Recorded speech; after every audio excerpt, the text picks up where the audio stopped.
What was the biggest game changer for you in stepping up your work or career? It was just posting consistently and like actually taking it seriously like it was a full-time job. My work got a lot better when I got a company to hire me to do what I wanted to learn. When it comes to pricing, let's say a dynamic sports media day, what do you think about when it comes to pricing the shoot? When I think about a sports media day shoot, I think about the size of the client. What division are they? How deep are their pockets? How many deliverables do they want? And how fast do they want the stuff turned around? I currently have the Canon R6. Which body would you suggest for upgrading to more video focused work? I got thoughts. Tell me what you think. Anything Sony. I would upgrade to, so you already have the glass. I would not go to Sony. Tim O'Brookie just says, get the boys to New Zealand ASAP. Oh, dude, I was just fucking there. It's fucking awesome. The best way to develop a portfolio for a beginner that wants to start working in any field, zero experience, he says. If I wanted to get into concerts, I'll give a specific example, I like right? that. A headlining act probably has a full-time photo video guy, but like an opener or an upcoming artist is not making enough to be able to hire a full-time content person. So like start local, like start in your area, see who's coming to your town to perform and see who's opening up for them and reach out to them, because more likely than not, they're looking for a content person just as much as you're looking for someone to shoot.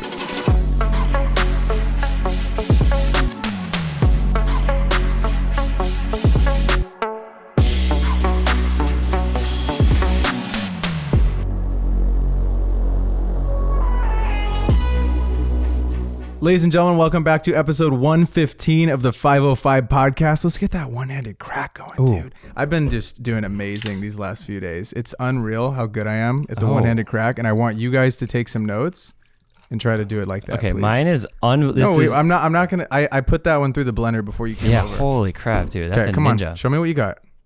Oh. I still powered through those, the thing, dude. Mine was literally cemented into the can. I didn't cut my nails just so I could get that in case. But that was with the no-cut nails? No, that was with long nails, baby. Yeah. That was brutal. Yeah. That was a hesitation. That was a hezzy, 5-4. dude. No, it's called a hezzy, dude. I dunked on him. I've been getting He's chirped. not. Kosty's I've not been going to getting open chirped. it. He's Here not we going to go. open Here the we go. can, dude. Better than normal. But So much maybe splash, not. dude. Maybe Zero, not. dude. Literally wave pool. Maybe not. We're Hold the on. lazy river. Is there? Yep. Is this a pre-existing dent? No, you made it. Ooh, that's good. 4-1 in the corner from Kosty. Dude, Q&A on the agenda, but you're back. Where were you at? I was in the land, dude. I was in Minnesota for a little bit. I had a wedding there, which was great. Wedding season, dude. Wedding I was gone for season. a wedding too. Day after the wedding, my dad, he goes to Orange Theory, dude, in his like retirement. OT, that's what they call it, dude. And he's like, I'll go with me on a free trial. And he's like, you get a free workout for the day. I'm like, great. Caveat to the free trial, they try to sell you so hard on the membership. When you're done? Oh, no. Everything. Right when you walk in the door. So we had to get there 30 minutes early so they could do their spiel. They're like, you have to show up 30 minutes early for the free workout because we're going to try to sell your ass. So I get there, and this kid, dude, it had to be like his first time. And he's like holding the paper, and he's like, so like, how much do you work out? Like, do you like to work out? Shaking and like then, that? And then he goes, are you nervous? And I'm like, no, motherfucker, you're nervous, dude. Like, I'm fine. I just did the Wordle, dude. Like, I'm so fine. Just did the Wordle. Like, I'm hanging out. And he just kept asking me, like, he kept making it sound like I was supposed to be nervous. And then he's like, let's meet the coach. So we'd go into like the actual gym, meet the coach. First thing the coach asked me, so Chase, how you doing? You nervous? And I'm like, no, you guys are nervous. Like, I'm just fine. And then Why are they asking if you're I nervous? don't know, dude. And then the guy, the nervous sales kid was like, so this is Chase. He works up 3 times a week. He like does this and this, like, right? I'm like, I could just tell him, dude, I'm right here. It was so awkward. But then the workout was good. I got like, I crushed. I got like 18 splat points. My dad, so funny. How many good. can you get? Yeah. They say you were supposed to get between 12 and 20. If you get more than 20, you like did too much. And you did 16? I did 18. How do they It's measure all the points? based on your target heart rate, time spent in your target heart rate. So some people, dude, like they show it on the board. There's a little leaderboard. I didn't even think about it, but my dad watches the leaderboard the whole time, dude. He goes, just past Lori P. Let's go. And then just like, dude, and you just watching like how many splat points everyone has. It was so funny, dude. But yeah. But some people just live in like the red. So if you're in the red, you get like a ton of points. Orange, you get like a lot of points. And some people are just walking around picking up their water and they're in the red because like their heart just goes. So yeah, it was hard for me to get it, but I pushed it. But dude, that's not how to sell. if you listen to this podcast, listen to how to sell in this podcast. Don't seem nervous as fuck, and ask me if I'm nervous. Know your prices, dude. Yeah, know your prices. Come on. Exactly. You're also traveling coming up. Yep. I got a quick little weekend trip to Chicago, and then I'm back for good, basically. I was just in Chi-Town too. Dude, Summertime Chi? Yeah, summertime Chi, dude. You saw Jayhawk. I did see Jayhawk. How was it? It was great to see Jayhawk, but I have a quick question. Uh-oh. We're going to do the Q&A. Right, questions and answers. Yeah, question and answers. I have a question for you guys before we start. okay. I was wondering if you guys had ever, as a grown adult, have you ever pooped your pants? Yeah. I didn't know that we had not done that. I think everyone's probably... You have? As a grown adult, you have? Yeah. Oh, yeah. You had a bad one recently. Not good on the run. The run was brutal. His run got him... I got salmonella in Peru, which got me bad. And terrible. I've actually done it since. I haven't told that story. Well, I was like 20 when it happened to me in Peru. Why do you bring this up out of curiosity? Well, when I was in Chicago, it may or may not have happened to me. And things were going great. I met Jayhawk, and this is really funny. I'm not going to tell him that I'm telling this story. I didn't tell him that it happened. Oh, okay. You kept it cool when you were just like... Yeah, say, I'm not going like, to start... You fart? No. He says he listens to our pod, so it's going to be interesting. We'll find out. Yeah. He's going to text us. So, anyways, I went to Chicago, and it was great because it was a buddy of mine from school's wedding. So it was awesome getting to see all my buddies. And I hit up Jayhawk, and I was like, yo, are you around? I have like Saturday morning free. Would you want to get brunch? He's like, yeah, absolutely. So we go up to Soho House, and I like that Soho House. I've been there. Right by the... I know the exactly rooftop where it is. is great. So day before on Friday, Do you think Braden's been to that Soho House? I go to the NoHo House. It's a way cooler, more exclusive thing than Soho House. I was just kidding. My Carlos took me, dude. Big represent. Shout out to Carlos. He took me to the Soho House. Okay, keep going. So Friday, go out on a boat with my buddies. We're drinking, having a good time. I feel like every time I drink, the next morning, you're like going to be on the toilet for a little bit. You know what I'm saying? Dad's day after drinking shit. Exactly. Yeah. So Okay. go to meet with Jayhawk, and we sit down. We're talking a little bit. I go, I got to use the bathroom. You did this on your meeting with Jayhawk? No. Oh, okay. Let me listen to the story. Here we go. So I use the bathroom. I take a poop. I'm like, hey, everything's all good. Nice. We sit down. We have brunch for like 2 hours, drink coffee, eat. It's all good. I'm staying about 10 minutes away at my buddy's apartment. Okay. I say bye to Jayhawk, and before I left, I was like, I kind of got to go again, but like I'm staying close. I'll walk back. And you're like, I just went. There's no way I got to go again. Exactly. That's what'll get you. So I'm walking back, and I'm looking at the maps as I'm walking back, and as I'm getting closer, like I like kind of feel it coming on a little bit more. This is my mistake. I walked 1 block too far. Okay? Oh no, dude. Because your body knew how far it had to hold it. It always knows. If you gave it a little extra obstacle, that's always when you, knows. dude. Okay. So I go, I'm a block too far. And I look at the phone. I have to turn around. Are you cramping at this point? Dude, You're turtle heading? I start running. Oh no, bad mistake, dude. Like light jog. I got about minute, like minute to 2 minutes. Just prairie dogging, dude. So I'm running. I'm looking back at my text as I'm running to try to find the code for the apartment to get in. I get into the apartment. I get into the elevator. It's at floor 3. And has to come down. The closer you get, it's like it's a classical association. Like your body knows that you're close to a toilet, and it starts letting go, dude. Yep. And I'm in the elevator, and I'm like I'm convulsing basically, like down there, and I put my hand. Squeezing, and I put my hand like over just no. Just plugs it. No. Plugs it with his thumb. I put my hand like on my butt over my shorts to try to like hold it in. Sure. And dude, in the elevator, No. I shit my pants. In the elevator, dude. No. It was like, and it was, and this might be too TMI, but it wasn't like solid. No, of course, dude. It wouldn't be solid. Dude, I wish I could have seen my face, because I had the most like, oh my God, I just shit my pants look on my face. Yeah. And I'm like, fingers crossed, nobody is home. Could you imagine if the elevator doors open? open? It's like a group. It's like a family. It's like a family of 4, 2 kids. Anyway, so I walked into the apartment, nobody's home, and I threw out my shorts. Dude, good for you. I didn't do that in Peru, and Lena gave me shit for it until I did. shit for it. Pun intended, dude. Thankfully, I threw him out though. she told I don't you got to him do anymore. that. Yeah. Thank God. But do you think about yourself differently now? A little bit. Yeah. No, and No, you, for real, you know dude. what it is? You know what it is?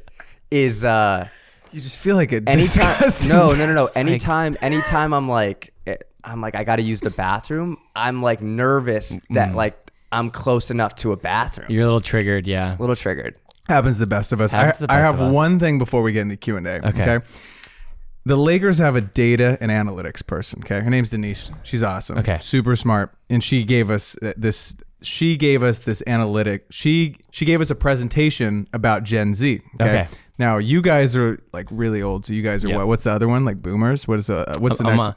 I'm like the youngest millennial you can be. You're a basically. millennial. Yep. Yes, okay, sir. so I'm an old Gen Z. Yeah. Okay, now so she posted this study, and it was talking about the apps that people use the most in Gen Z.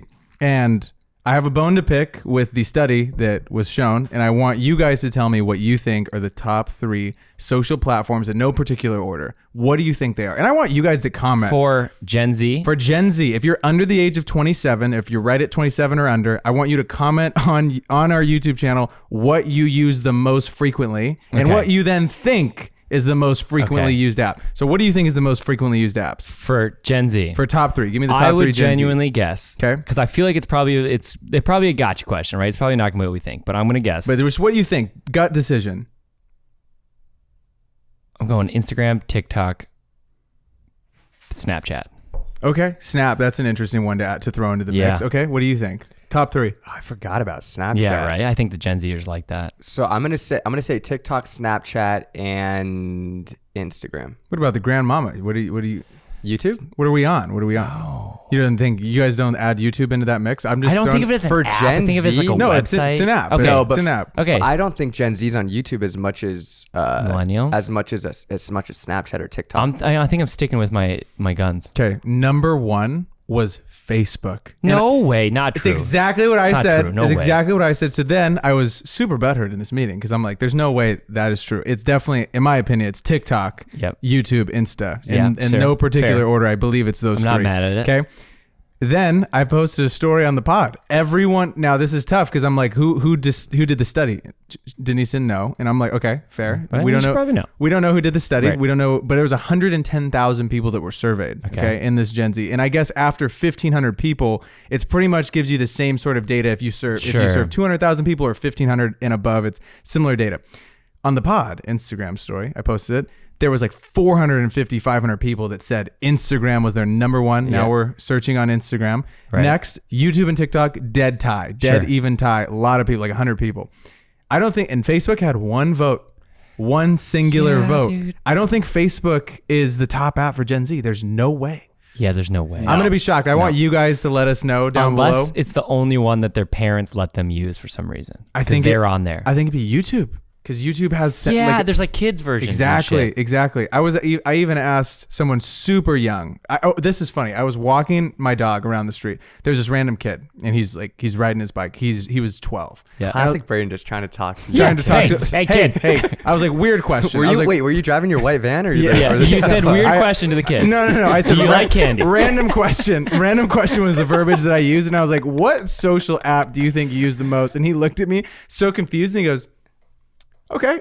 He goes, YouTube. And I go, is that it? He goes, yeah, that's it. He goes, most people my age only use YouTube. Yeah, I could see that. And I was like, there it is. This is in real life conversation. Sample size of 1. Sample dude. size of 1, and I think it's damn near the same. But let's get into these questions, okay? This is from Evan Walker. What was the biggest game changer for you in stepping up your work or career? I'll tell you what mine was. I could tell you what mine is. It was just posting consistently and like actually taking it seriously like it was a full-time job. In my head, like saying no matter if I was getting paid for it or not, when I did a free shoot, when I did something for $100, thinking in my head that I was getting paid $1,000, which is what I wanted at the time so badly, and pretending like this was some huge budget movie thing, that was what actually made me step up my stuff. I would say my work got a lot better when it's funny because mine's a little more traditional route, when I got a company to hire me to do what I wanted to learn, right? I was shooting very little. I was editing everything, and I didn't really want to learn how to be that good of an editor, and now I just am. Bummer. Just kidding. but because I was just an editor. But I really wanted to learn how to shoot better. And then I hadn't shot, like, if I'm being honest with myself, looking back, I was like, dude, you got to let me shoot stuff. Like, I'm the best. I didn't really know what I was doing. In my first shoot, I was like pissing my pants on that balcony because I was like, I don't know what the fuck I'm doing. And I did. It was like an interview. And I like freaked out. You kind of talked me through it because you'd done something like that in the past. And I was like, I don't even know if I've shot like a professional interview. And then, you know, I had to shoot with them every, you know, few times a month, and you just get better. And now I've been at this same place for like three years. And if you shoot like high end stuff twice, 3 times a month, like, you're just going to get a lot better. You try out new equipment. They force you to do it. So like I was forced to get better because they want me to like try this concept. I don't know how to do that. So I got to look it up. So that really just like forced me to get better, honestly, is getting a job to pay me to do it. Let's go. My answer is relatively similar to you guys. I think it was posting my work consistently, which then led to me getting an opportunity to, I would say, go on tour with Loud Luxury. Yep. And then you're getting thrown into the fire. I had never shot a concert before. Now I'm forced to. So you get an opportunity, and just working consistently, like the more you pick up the camera, the better you're going to get. But yeah, keep in mind that like you never know who's going to see your stuff. So post consistently. And the more that you pick up the camera and like, you're never going to be fully ready to take that next step. So either like you get hired to do it and you get an opportunity that way, or you take it upon yourself. I just finished shooting my first ever, or probably one of my first ever like passion project spec pieces, and shot with the C70. And it was like my first like, okay, not run and gun. We're going to like, you know, think of a concept and take it upon ourselves to make a video. And I learned a ton about like working with the team and doing a more like structured shoot as opposed to like shooting a concert or real estate or more run and gun stuff. But like you just learn on the fly. Yeah. I talked with Landon's coaching group about this last week, and I'm going to add to this one. And it was just like burn the boats, dude. You got it. Like I was doing human phys. I was doing all this other stuff in college. And I'm like, you know what? Like I'm going to be the film guy. Like that's going to be my thing. I'm done doing this human phys route. I'm going to change my major. And it was late, dude. It was like end of junior year. Everyone is trying to get a job at that point. And I'm like, I'm actually going to change my major. I'm in all these freshman classes, but I'm like, no, I'm doing the thing that I want to do. And you're like, you're killing this old self and you're bringing this new self into the world and saying like, this is what I'm going to do. And I think that's really important. So with whatever it is that you're doing, don't just tiptoe into it. Just get the damn camera, do your thing, and go all in on the thing that you want to do. And do it a lot. I have regrets because so many, like I've been proper making videos since I was like 12. So like, wow, 15 years. Like I was really making videos when I was like 12, like skate videos and stuff. And whenever I hear a kid, like the kid that shot Danny Gervitz's movie, who he's like, I picked up a camera 3 years ago. And I'm like, fuck you, dude. Why are you so good already? And it's probably because he did it like every day for 3 years, where it's like probably we've made the same amount of videos. You know what I mean? So yeah, I just want to throw that out there that I get butthurt whenever anyone says that. Right? I agree. I think when I was first starting out, I fell into the trap of only picking up the camera like when I was getting hired. The concept of like making a spec project or doing something just like for fun without getting paid to do it, like had I done that more, I think I would have been farther along in my career. Well, this is from Lewis King. When it comes to pricing, let's say a dynamic sports media day, what do you think about when it comes to pricing the shoot? Okay, when I think about a sports media day shoot, I think about the size of the client. What division are they? How deep are their pockets?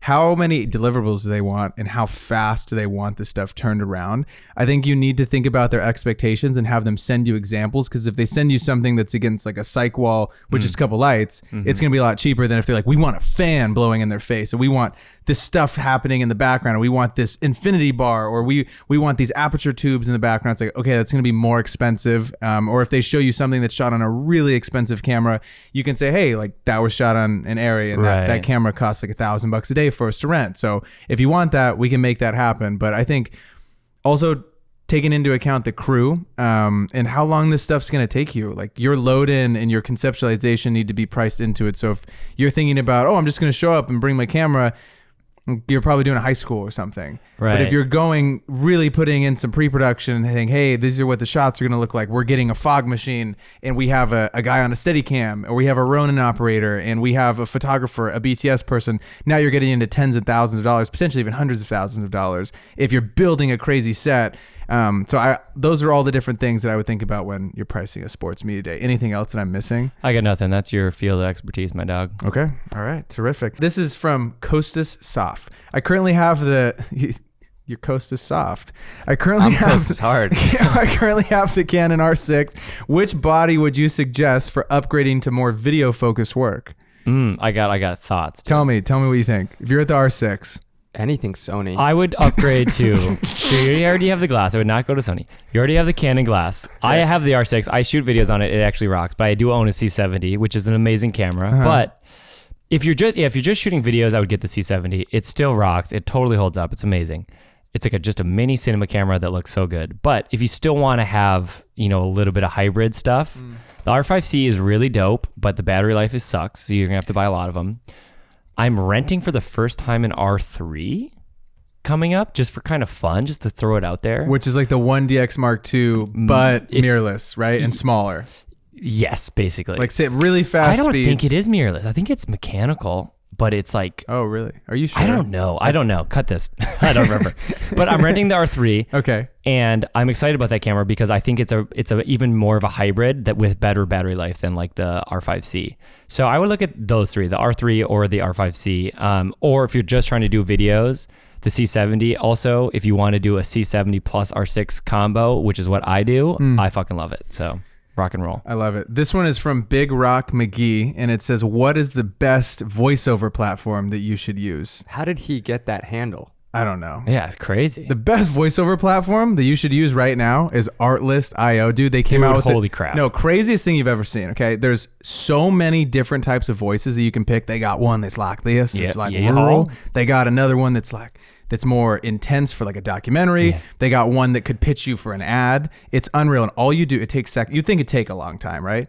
Takes seconds. Yeah. Dude. All you do is type it in, press generate, populates in seconds, and then you can download it right there and put it right in your videos. And as soon as you type it in, and it's all of a sudden, it's like, Big Rock McGee, welcome back. Here it is. Yeah. It's crazy. It's actually insane. I'm going to have it say something right now. I'm going to have it say that the 505 podcast is the best podcast for any creative. The 505 podcast is the best podcast for any creative. Right there. Dude. Sure is, dude. Are you kidding me? Yep. That was in seconds. It just made that. And you can use this all and under your Artlist subscription. I want to hear it in a different, a different voice. Different type of voice. Do it again. Ready?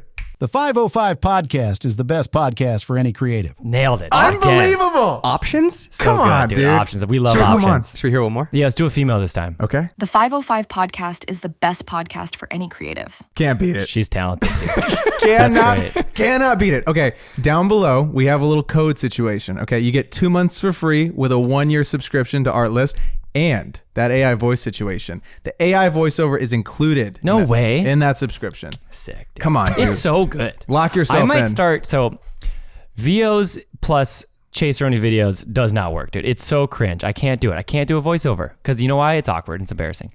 But if I had like a British guy that's AI on Artlist saying maybe a voiceover, it probably is way less cringe and probably would actually work, dude. So I might get back on my voiceover for personal videos grind. Shout out to Big Rock McGee for that amazing great question. Dude. Should we just voice over your entire podcast? Yeah, dude. Voice? AI me. Yeah. Or use all the podcasts to take my voice, dude. My too close to the microphone voice and use it for Artlist, dude. I love it. This next one's from Maxwell Thomason. Okay. What do you use to keep track of a shot list for concerts/events? The Notes app gets full.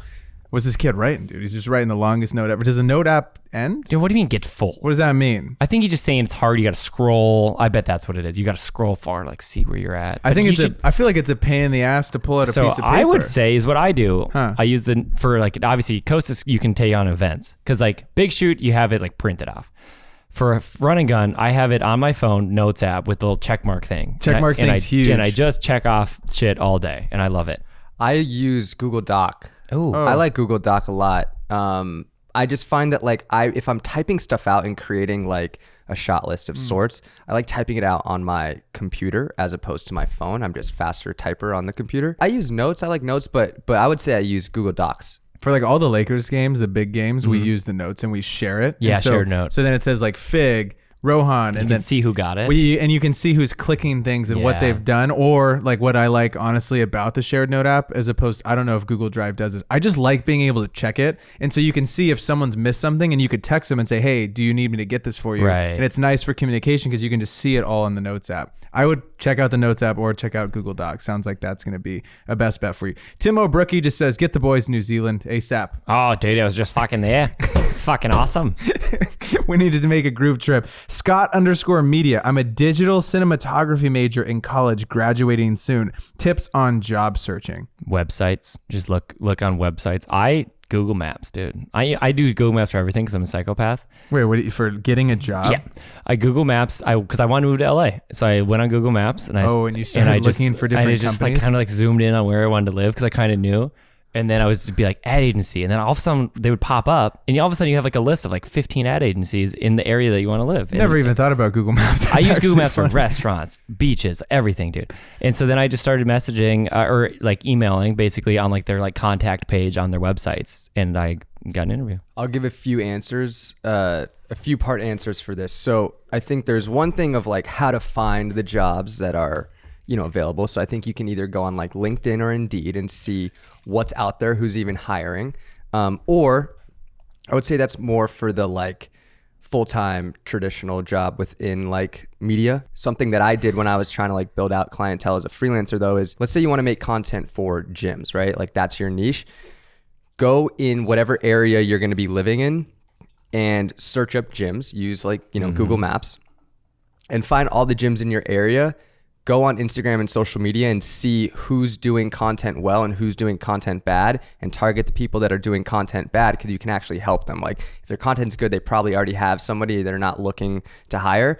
And then I would say like when you do find jobs that you want to apply for or reach out to, like make sure your website's on point and make sure you have a few specific pieces of work that you can show that job so that you can show them what you're actually capable of. I also think the big one for Scott is to identify the niche that he wants to get into, and then make sure that on your reel you have stuff like that. And if you don't have stuff like that, go make it for free tomorrow, this next week. Get the reel updated and make it so when they get on your website, it's the first thing that they see is a really high quality piece, and then take off the stuff that's just dragging it down. Like if you have like 27 things on your site and 10 of them are good, take off the rest of those. Just make it so it's like the best possible pieces. Look on LinkedIn, dude, DM people. And when a job does open up, I would email them immediately. I think a thing that's slept on, okay? Because the HR people at any company, for the most part, are doing the first round of screening. And so it's a good idea, instead of also reaching out to people at a company that are like, let's say you're going for a video producer job, instead of senior video producer or creative director, going to them, but also going to HR and saying, hey, I'm applying for this role. I think I'm really qualified for it. I would love to hear a little bit more about it. And they want to hire good people. So if you're kind, you're respectful, and you have a good piece of content, you have experience to back it up, or you meet those qualifications, you're going to have a good chance of getting them to talk to you, because that's past the first round. And then it goes to the people at the company that actually are going to do the hiring. So that's important to think about. Hell yeah. Okay. I would also add, like, last thing is it's a numbers game. Like, don't just apply to like one job. Yeah. 100%. Get your 100 in, dude. Okay, Teflon Josh. How can one get remote jobs online besides Upwork and Fiverr? I guess it's saturated. Which ODA platform? I don't know what ODA means, but I'm assuming it's what like Fiverr and Upwork are. Yeah. Dude, the DMs, Josh. Yeah. I think the DMs are going to be big for you. Another thing, though, the DMs that we get every day from people trying to edit our videos, you know how they start? This is insane. You won't believe this. Have you looked at the DMs? I think I've seen like a couple of these, but not as many as you probably. Hey, the 505 podcast, your videos, not very good. We could make them way better. I'm like, shut up. What? Yeah. Then there's mass sending them off. We're like, hey, question for you. Very bad. Yeah. Terrible. What I would do if I was you, Josh, and you're trying, let's just use editing videos, for example. He wants to get a remote job online. Let's say editing videos. I would go, like you were saying, to someone that isn't as good, and I would make an example for them so they can see it and be like, oh, okay, this is something that I could actually do. Alex Ramosi was saying this a minute ago on a pod, but he's like, everyone DMs me and says, I would love to do this for you. I would love to do this, this, and this. He's like, the people that take action and show me what they're actually talking about. He's like, I'm very busy. I already have great teams of people. Show me what it is you're talking about so I can see if it's something that I actually want to do. And if not, like there's a million people that say, oh, I could get you 1,000 new leads a month. show me what the hell the thing is that you do. Right. Don't just say what it is that you do, you know? I also think on I think that's a great idea. And on another like more traditional route, like on LinkedIn, you can kind of filter by like remote jobs, and people are posting remote editing jobs on LinkedIn constantly. So if you have like a reel or like say for this example of video editing, if you have a reel, you know, post it on LinkedIn and like you can send it off to these applications and you can just apply to these jobs on LinkedIn super fast, and they're all remote. They say in the description remote, so you know what you're getting into. Erkin Vids, how to budget for the next level of equipment, the nice cam, the nice new lens. How to budget? How to budget. Dude, I would say do some weddings, dude. Yeah, weddings. Get can some pay, weddings dude. under your belt. I think when you're starting out, at least I think about how I afforded the gear that I have. Because when you're starting, you're like, there's no way that we'd get a red Komodo. No, never. You're like, you never think that's going to happen, right? And I think you take on every single job when you're starting out that you possibly can in every different industry. So you get practice and then you save your money. And the biggest thing is to not get in the gear race, though, I think. Yeah. I think that's also important to not get, you finally make 5,000 over however many months or whatever. And then you spend it all and it's like, well, now I'm broke again. So like really thinking about, is this going to make me better? Because you can always rent the nice lens for literally $50. Right. You can rent the nicest cinema lenses for a couple $100. Yeah. It's So great. if you want to do that, try them out and then start saving and continue to invest. This is, I'm going to answer the question a little bit differently than maybe he intended, because I think that was a really great. Sorry, my bad. Dude, I loved it, I don't dude. know Yeah. what I was doing. Yeah, Yeah, I don't he's- know. I he's don't know what getting I'm. fresh, I don't dude. know what I'm doing over here. That was an ADD moment. A little ASMR, I was dude. just- Go. I'm going to answer the question a little bit differently because I think your answer was great. I think, let's say you have like $1,000 saved, and he's like, okay, how should I budget this money to like know what to buy? I think if you have, you know, a solid camera, great. If you have a solid lens, great. It's like whatever you feel like you need most in that time, go for that first before, like, if you have a camera that is already great, but like this new camera came out, Right.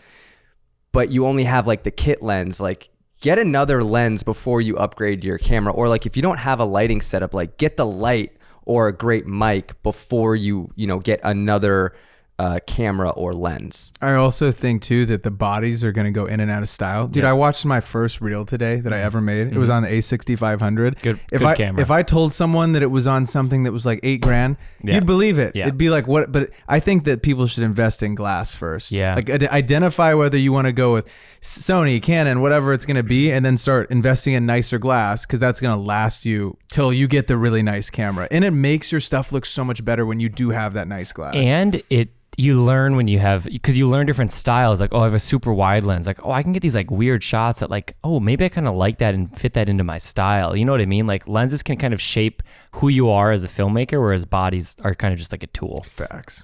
As far as budgeting also, like if you want to, you know, get a new piece of camera gear, like don't buy stupid shit. Like don't go buy a pair of $400 off-white shoes or... I know someone that Yeah. literally did that when they were bitching to me in the DMs. About, I remember you telling me that. about a camera, and then they posted on their story these. I was like, "What about the camera, dude? Right, We're gonna right. make way more Yeah. bread with the Right. camera." Yeah, it can't be stupid like that. Come on. Okay, this one's from our buddy Rob Koss. He said the best way to develop a portfolio for a beginner that wants to start working in any field, zero experience. He says, "What would you do, Chase?" Just start doing it. I Start guess. doing it, baby. You gotta get I agree experience on your completely. own. Yeah. Yeah. If I wanted to get into concerts, I'll give a specific Okay. example. Oh, I like it. right? Okay. Off the rip, I'm not going to be shooting for Yeah. Kendrick Lamar Right. or Zed or...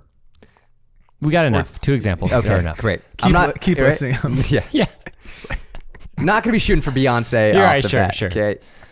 Taylor Swift, probably not either. Yeah. Probably not Taylor Swift. Probably not Justin Bieber either. No. Drake. Justin At this- Timberlake post DUI, Yeah, maybe. Anyways.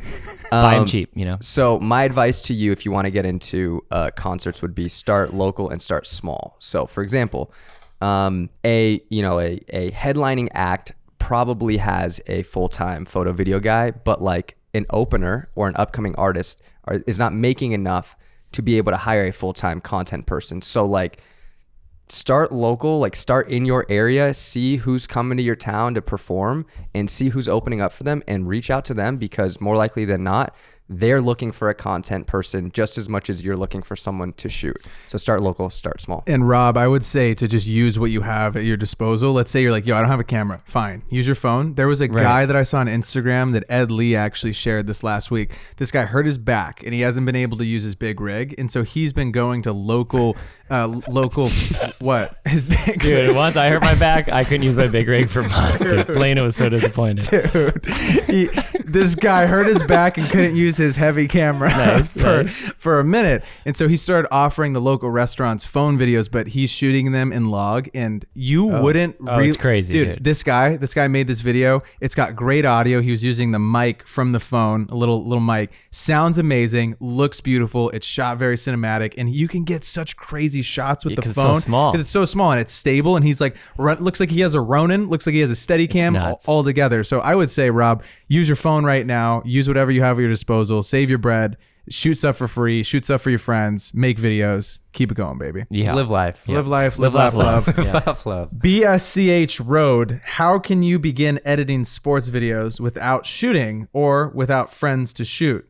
How can I begin? Okay, I would say to just download videos off the internet, go to my Instagram, start stealing my videos, and start cutting them together and practice that way. What I used to do also is I would watch people's videos that I really liked. I would download them on Instagram. Then I would take them into Premiere and I'd slow them down to 0.2, 0.25. Sure. So then you could see how long the cuts are and how long they're staying Like on. transitions and Yeah, like how that the kind of transitions are working. How I would literally Pacing. I would time on my phone. I would set a timer and I would hit lap every time they change shots, so I could start to see like how long they're holding on certain things. And then you can look and it's like, oh, everything is cutting at about a second, or everything's cutting at about half a second, and you can just get an idea of how they're editing. And if someone that you want to emulate is editing like that, you can start to practice that pacing, and I think that would help you out a lot. Also, too, I would say like start small and start local. Like Kostas high school. Kostas was saying, there's a local high school. If you just showed up on a Saturday or a Sunday, there's men's leagues in your area for softball, you know, especially guys like me hitting bombs. Like you could go film that. It'd be great content. Right. Soccer on the weekends. There's so many different things that you can film. I think you're just not trying hard enough, honestly. He said also Nice no little friends. Caught astray at the end. I love It's that. true though. He doesn't have any friends that are playing sports or filming them, I think. You don't know, but we don't need friends. I We think he can. just wants to edit is the problem, though. Oh, he just wants to So I just pull shit off YouTube. pull stuff off. Pull Or Vimeo. games, yeah. Vimeo. Pull like MLB games off YouTube and then cut them together to make them look cool. There was a guy that I saw on YouTube the other day. I believe his channel is called Goat something. Something. He likes the NBA. He pulls all these crazy highlight videos and then does voiceovers with them and makes these crazy cinematic storytelling pieces off of footage that's not his. So there's Crazy. tons of people that are doing that. What was our buddy's name? Road. Tons of people that are doing that. You don't need to shoot it, and you can make it happen. Speaking of sweet basketball content, this is random. Okay. This does not have to do with the question. Do you guys know a YouTuber by the name of Jimmy High Roller? This is I do. I saw his I stuff don't the other think so. day. He's got the sickest voice, but I gotta send you guys his stuff. You'd like it, Chase. Yeah. It'd be He's up like your my alley. he's like my favorite YouTuber. hell yeah. He makes the the coolest basketball videos, and he's just like the GOAT. Like Sick. He's sick. Anyways, So this one, I'm specifically going to lob it over to Chase. Chandler Ludlam, okay? Because Chase has some big news. It's coming soon, baby. This guy just said, no question, just color grading. Do it, man. Okay. You gotta color grade. Okay. What have you been working on, though? I've been working on like the most comprehensive LUT pack of all time, dude. It's coming soon to the It's people coming near you. soon. I'll give like a more proper intro on it later, Gosh, but can't wait. basically What do you have to tell this guy to just get? I mean, there's no question. It just says says color grading. So first of all, you got to give yourself some flexibility. So if you are shooting the footage, shoot and log. If someone else is shooting the footage, tell them to shoot and log, or raw if you have that capabilities. You need some flexibility to start, right? That's really helpful. There's more you can do if you didn't, but you want to be able to start, and then you have a lot more range and you have a lot more that you can do. You can like put the blacks way low, or you can take down the highlights to make it a lot more balanced. But the first thing I would say quickly, you got to balance your shots, right? You got to make them all feel similar. White balance, exposure's got to be within the limits, between 0 and 100. It can't be over or underexposed too far. And then a lot of the time, if you're shooting log, you convert it to Rec 709 with a conversion LUT, which all the camera's conversion LUTs will be included in my LUT pack that I've tweaked to make them really nice. They're so clean. That's what I'm talking about. And then the process typically then is you've converted it, you've balanced it, then you throw like a finishing LUT on it, like a color grade, or you can do that manually if you want. You can get in the curves, you can change the hues and the saturations to make it feel more cinematic. What does that mean exactly to put the finishing touches on it? So, well, first of all, yeah, there's two options. There's the finishing LUTs, which again, there's going to be 10 included in my LUT pack that are dope. And that kind of gives it like makes it have more of like a look to it where It's like stylized. It's like stylized. okay. Exactly. It looks like, you might push the blues in one way or like the greens. Sometimes really like yellowy greens kind of just look like iPhone-y, but if you like can take them down, like change the hue a little bit, make them maybe a little deeper, and like a LUT can do that, or you can do that yourself. It'll just kind of make the shot feel more cinematic. You can make your midtones feel more like orangey or like yellow or whatever, but you got to keep the skin tones intact, which all my LUTs do. And then you just, that's basically your process. But like if you have log footage, you shoot in log, you convert it to Rec 709, you put a finishing LUT on it, or you go in yourself, and then play with contrast, play with the blacks, lower them a lot of the time, and just make sure everything looks even. And that's really important. When do you hope to release them? Give me like two weeks, I think. Okay. I'm holding you to that. Yeah. Okay, Yeah. if- I'm so close. I'm like so close. If someone's interested, what word should they DM you? Oh yeah, dude. Just DM me. Just DM me color, dude. Big rig. Just the word color. COLOR. So if you want some sweet LUTs that are going to be done Yes. in, let's say, 2 weeks, Yes. Oh, hit DM Chase. Chase. Come on. And they're not Color. going to be crazy expensive either. I hate when people do that. Okay, this next one is a great debate. Shot by BVW, R5 or the Sony A7R? Ooh, I would say R5, dude. It's a better hybrid camera because the video does rip. It just as long as, where does he live? If he lives in like New Mexico, somewhere where it's really hot, the R5 is going to piss him off because it overheats. But other than that, it's a phenomenal camera, dude. Okay, all right. Isaac Martinez 11. Okay, this is a great question. What's a memory that's now considered the good old days? Oh. Kostas, I'm going to let you go first. I got one if you want me to go. Like a specific memory? Yeah, what's a memory that's now considered the good old days?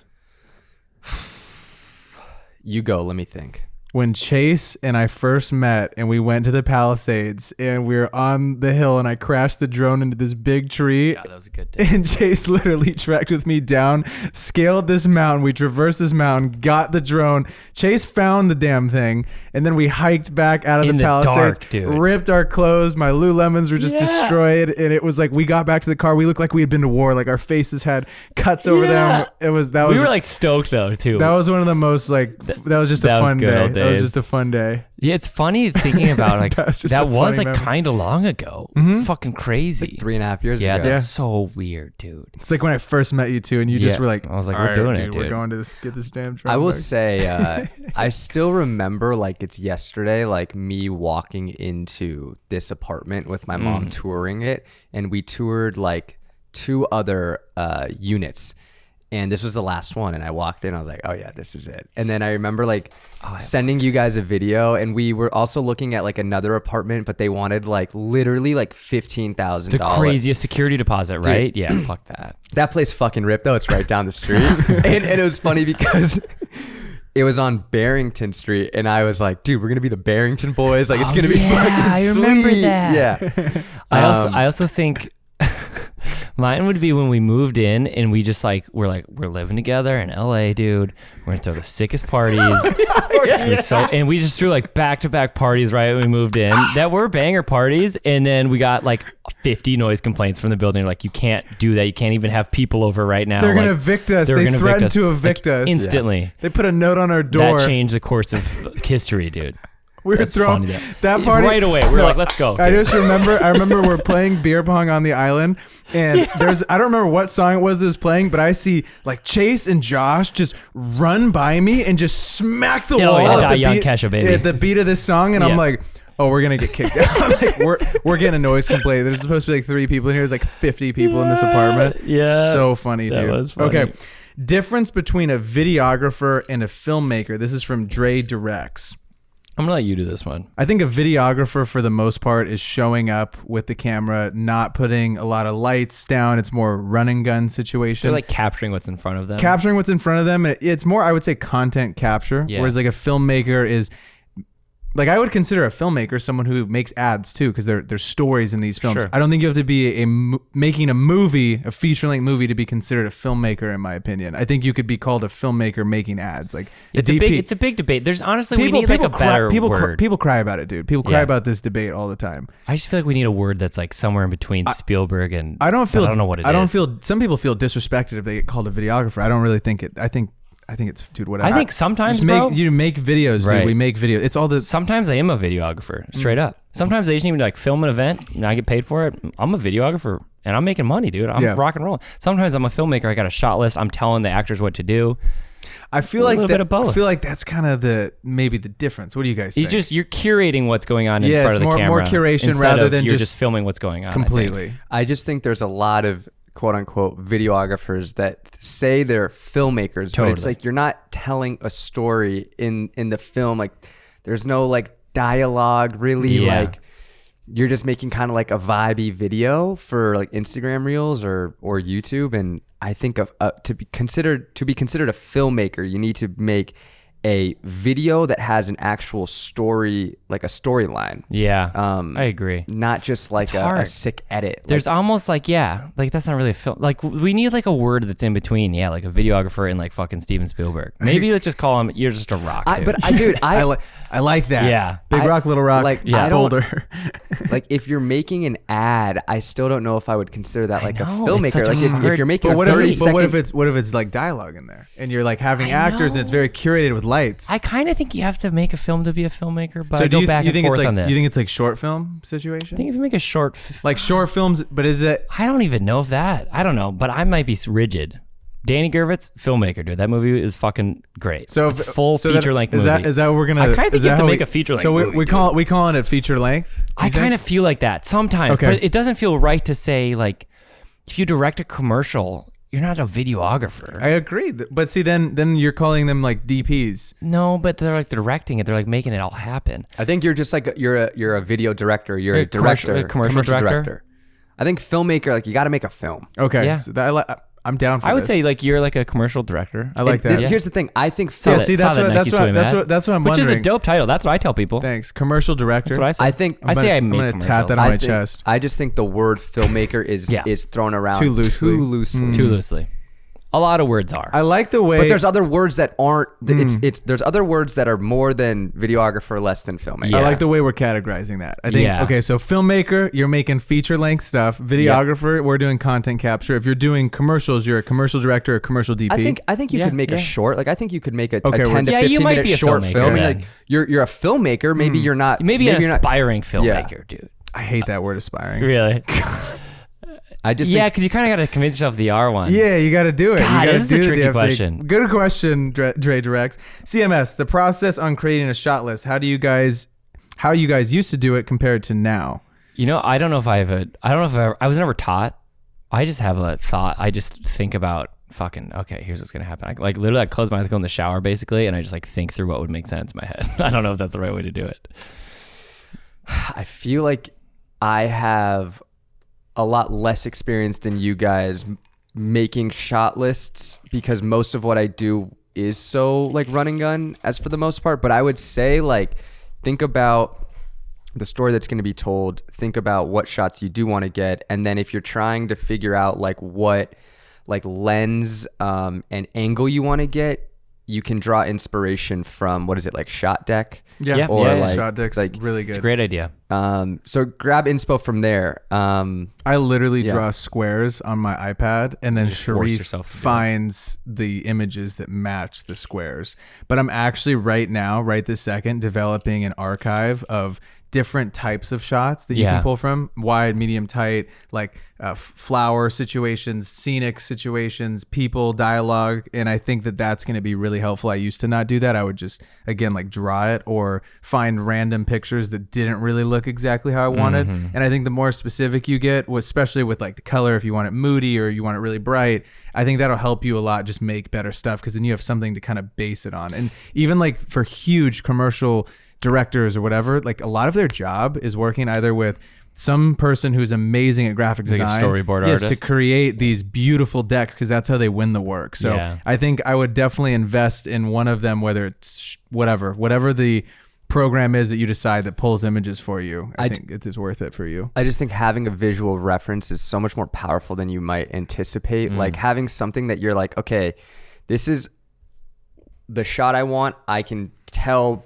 for the most part what focal length is here, where the camera is, and like what lighting was used to achieve that look. Richard Lutz, thoughts on the DJI drone ban? Do you think it's going to happen? If it happens, that's fucked. What happened? They're trying to ban DJI as a whole in America. As a whole in America, dude. What? Swear to God, dude. Yeah. So we're just going to be Ronin boys? I think it's so stupid. It's dumb. Oh, yeah, wait. No, the Ronin will still be sold. It's just the drones? Oh, shit. No, actually.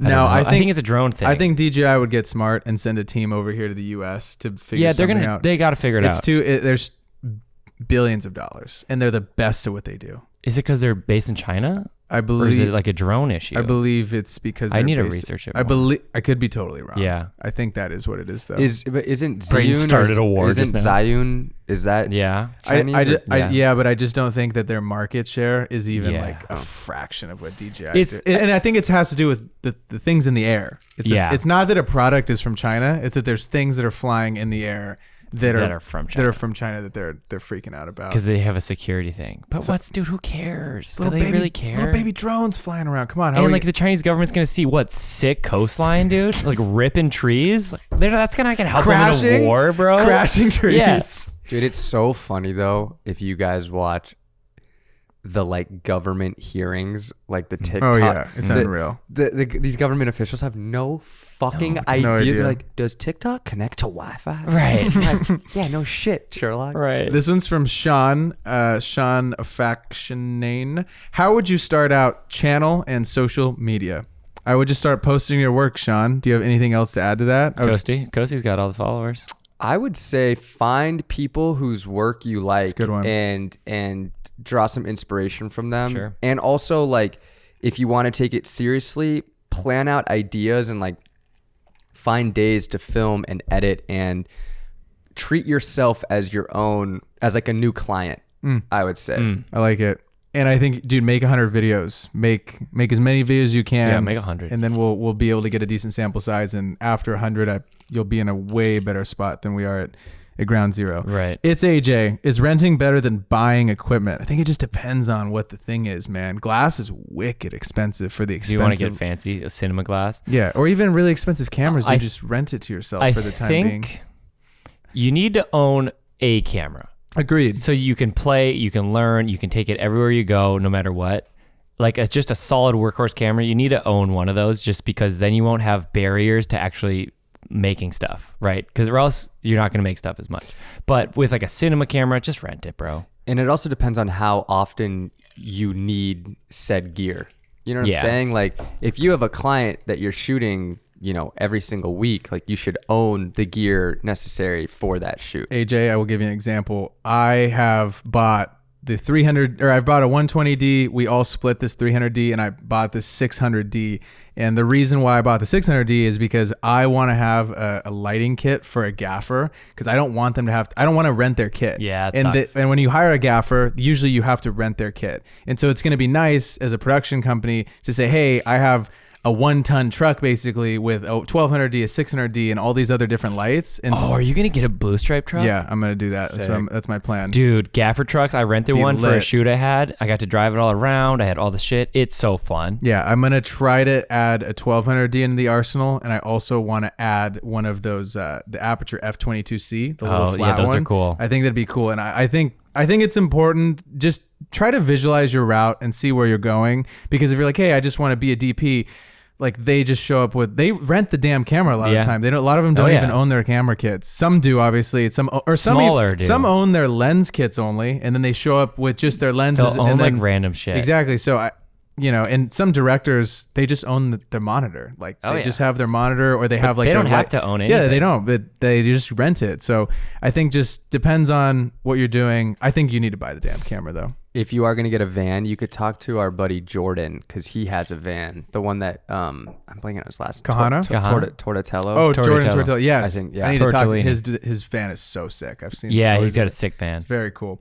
JD Clark Media. How should he approach clients when my following is under 1K? JD, your following doesn't matter, Big Rock. Nope. Doesn't matter at all. So here's the thing. Be sicker if you did have 1,000. Hey, it doesn't. If you can make stuff, it doesn't. Dude. If it doesn't matter. You just gotta play it. Like if you have less than 1,000 followers, don't be pitching them like I'll post on my story. Like they don't care. Yeah. But you'd be like, I'll make you something really cool that you can post, and they'll like that. I think it just depends on what you're trying to pitch to them. So if you're like, hey, I know all social media, I'm the guy for that, and then they pop up your Instagram and it's like, yo, Right. you know all social? Right. Like, what are you talking about, my guy? But if you're like a commercial director or a commercial or like a cool DP and you make insane stuff, your Instagram doesn't have to be good at all. You could have you don't even have to have social media. No, don't. You just need to have great work. Yep. So don't let that discourage you by you having followers or not having followers. It doesn't matter. Anything else to add to that? That's a great answer, Okay. my friend. We got 5 more. And then I got to get the heck out of here to go hit bombs. It's 6:08. Okay. Jordan Beltran Photography. How often do you guys get hit with imposter syndrome and how do you shake it off? It's hit me. Ooh. Every day. Really? You're a big imposter guy? No, I think that I get hit. You said every day. No, I get hit with imposter syndrome. Most times I get hit up to do something that like I haven't done before. Yeah. And I think the way that you get through it is just by honestly not being a bitch and just fucking I'm it's like kind of joking, but it's like you're never going to get to the next level until you do it. Yeah. And so it's you kind of just got to be like, all right, I'm going to be fucking nervous as shit, but I'm still going to do it. Yeah, 100%. I mean, that's what I was telling you, like when I was on the balcony pissing my pants before like a big shoot that I had that I'd never done before. Once I did it once, I was fine. I think you just also have to trust the work that you've put in. Because Yeah. I think imposter syndrome hits you in the biggest moments of the things you're trying to do, Right. or like that next step in your Yeah. career, and you just have to say, you know what, I've done all this stuff, I prepared as much as I can, like let's just do the damn thing. And I think you just remind yourself that you always figure it out. Like, Yep, exactly. your thoughts are the things that actually end up happening, and that's real life. Like how you talk to yourself is your reality. Yep. So if you say to yourself, I always figure things out, I'm going to win, I'm going to get these things done, you're going to win and you're going to get the things done. But if you say, hey, I'm a loser and I can't do this job, like you won't do the job and you will be a loser. And Right. those thoughts are real and it manifests into everything that you do. So how you talk to yourself is how your life will end up panning out. I believe that. Dude, I thought it was really interesting. The Lexar, the guy that's projected to go number 2 in the NBA draft. There's a whole issue with him because he's like, people are like, don't you think you should go number 1? He's like, no, I don't think it matters. Like, I'll go number 2. I don't really care. And they're like, what the fuck? Like, they don't want to draft him anymore because they're like, he doesn't think he's the best. Like, if you asked Anthony Edwards if he should go number 1, he'd be like, I'll go number 1 in the NBA, MLB, and NFL this year, dude. Like, I should number 1 be picked every time. And like, you have to kind of have that a little bit, at least like think that you gotta convince yourself that you're good enough to do what the things that you want to do. And you don't want to be arrogant. You don't want to be like irrationally confident, but you have to just trust in your abilities. And if you've done it before, then just know that you have something that will allow you to do it again. I also think you guys are right though, when in our career specifically, there's moments that get offered to you, whether it's to tour with an artist or whether it's to do this crazy car shoot or light this interview this specific way. And your only option, dude, is up. That is it. Your other option is to not take the job. Right. And so it's like you either rise to the tide or you just say, no, I'm not going to do it. And then you end up doing the same shit you've always done. And do you want to just be sitting on your couch twiddling your thumbs, or do you want to be nervous but doing something? Facts. And either way, you're gonna. I mean, if you fuck it up so bad that they don't pay you, it's the same amount of money that you had before. You know what I mean? Facts. I will say though, like a lot of stuff is out of your control, and the Yeah. fact that you haven't done a shoot of that caliber is out of your control. Right. And focus on what you can control and prepare as much as you can, because if preparation gets There you go. what is Yeah, it? Preparation which poster? changes expectation. Yeah. Preparation changes expectation. Erickson said he built up his portfolio. Now, how do I start working with brands without having experience? Let's do free to fee in the things that you want to do. So let's identify the niche, do a few things for free, have a few example pieces of work, and then start hitting up people with your rates or have different packages. You could either go like silver, bronze, gold, and then say, hey, this is the cheap one, this is the middle one, this is the high one, and price them based on which one you want them to choose the most. If you want them to choose the middle one, let's price the high one really high. And if they pick the high one, great. Let's price the middle one lower than the high one by a pretty decent amount. And let's make the small one pretty crappy, so they're not going to pick that one. Now, I have a question. Do Okay. you feel like you answered his question? No, I didn't think I did. He built up his portfolio. Now, how do I start working with brands without having experience? So you reach out to brands, develop a portfolio of work that they actually will use. Fuck you guys. Fuck you guys. Keeping it in. Fuck you guys. No, I think you're right though. No, you're 100%. I think you got to work. You just got to find some clients, my guy, and I guess you just reach out. Numbers game, baby. Numbers game. I would argue, though, I don't know why you're saying you don't have experience if you've already Yeah. built up the Yeah, yeah. portfolio. I think he means experience getting Totally. paid. Yeah, So- experience so- getting paid. But you do have experience. He does have experience, though. chilling. I feel like Exactly. he's got. I take back what I said. It's start charging people. Yeah, just start charging people. You got the dude. portfolio. Let's start identifying the niche. Price went up. Hit them up.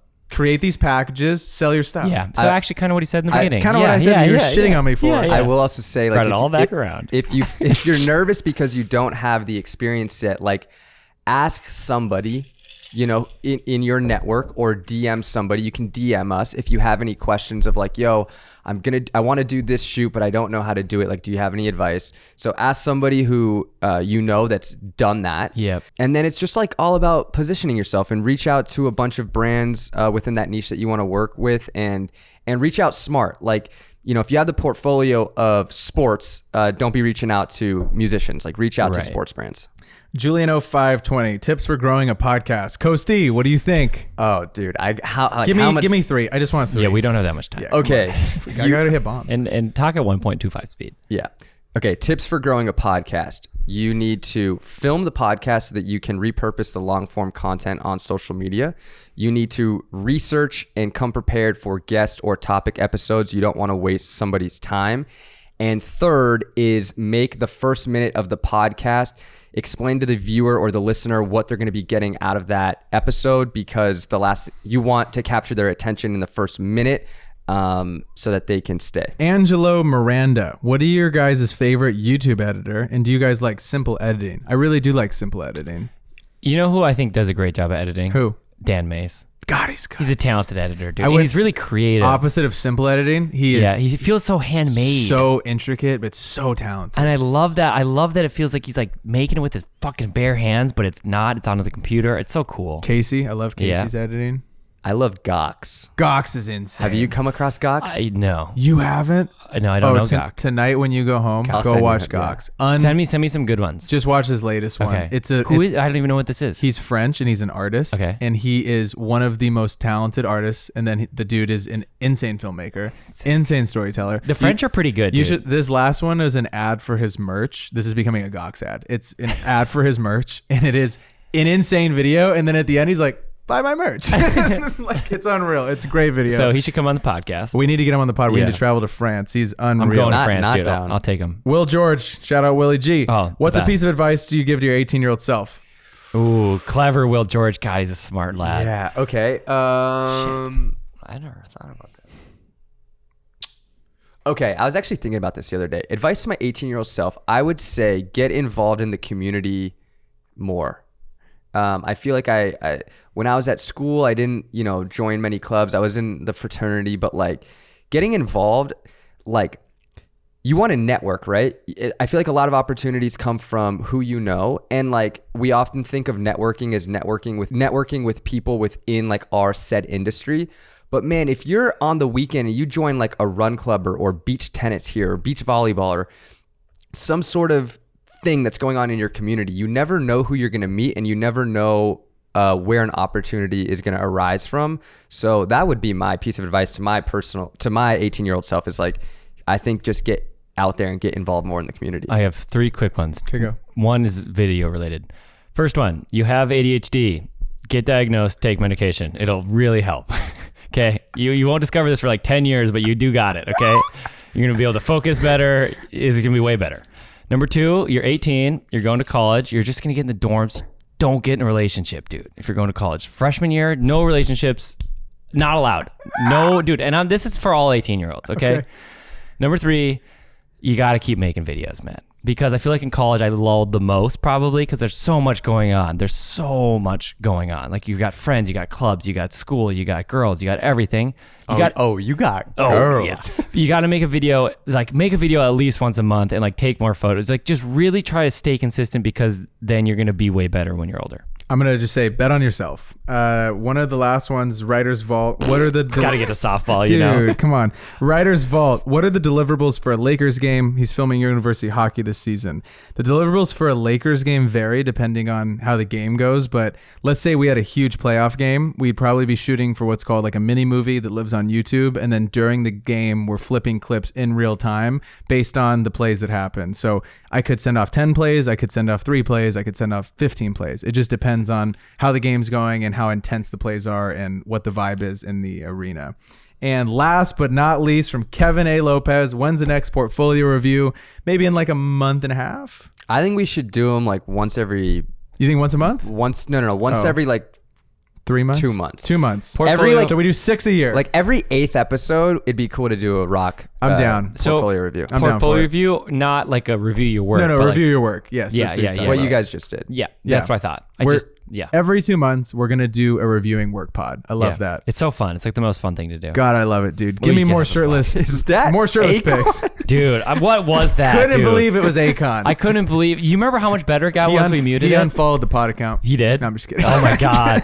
It seems like I like all the kids have like seemed like they've enjoyed the feedback, It which was is good. It was fun. I love that pod. Yo, was this 115? Can you believe Yeah. you've done 115 of these? Yeah. Dude, if you're Holy still here, shit. still along for the ride, please hit the subscribe button, leave us a like, drop a comment down below if you use Facebook or not, and you're under the age of 27. and DM me color if you want LUTS. And we'll see you guys all on the next video. Peace.